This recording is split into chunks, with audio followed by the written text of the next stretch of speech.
Hi there, it is Whiskey Story time again.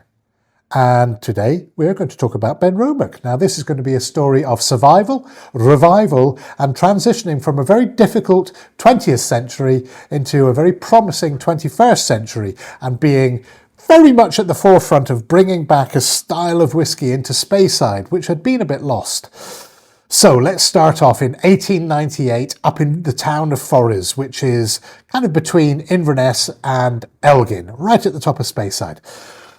Two chaps, Duncan McCallum and F.W. Brickman, there's a name, F.W. Brickman, decided to form and build the distillery.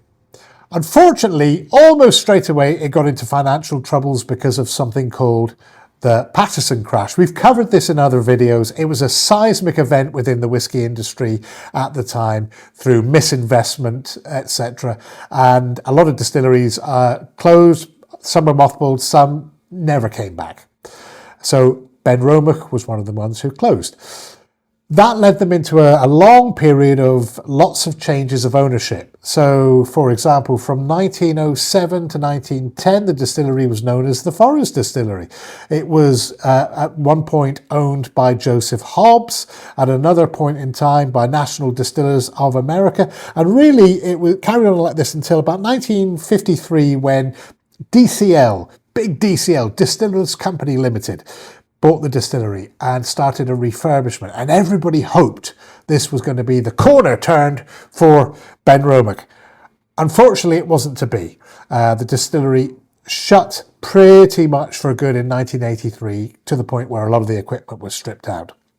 Now, in 1993, what was left of the distillery was rescued by the Urquhart family, who owned Gordon and MacPhail, that giant in the whiskey industry, especially from the perspective of independent bottlings. And they set about a very sympathetic restoration for the distillery and trying to identify not only the lost equipment, but also the style of spirit that had been produced. And it took them 5 years. This was not an overnight thing.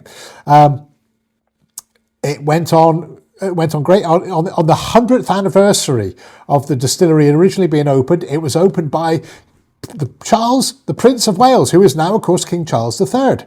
And what style of whiskey did they really bring back? The lightly peated floral whiskey into Speyside. We get peated whiskies elsewhere, but this was the first time a lightly peated whiskey had come back into Speyside for some time. Speak to you soon. Bye-bye.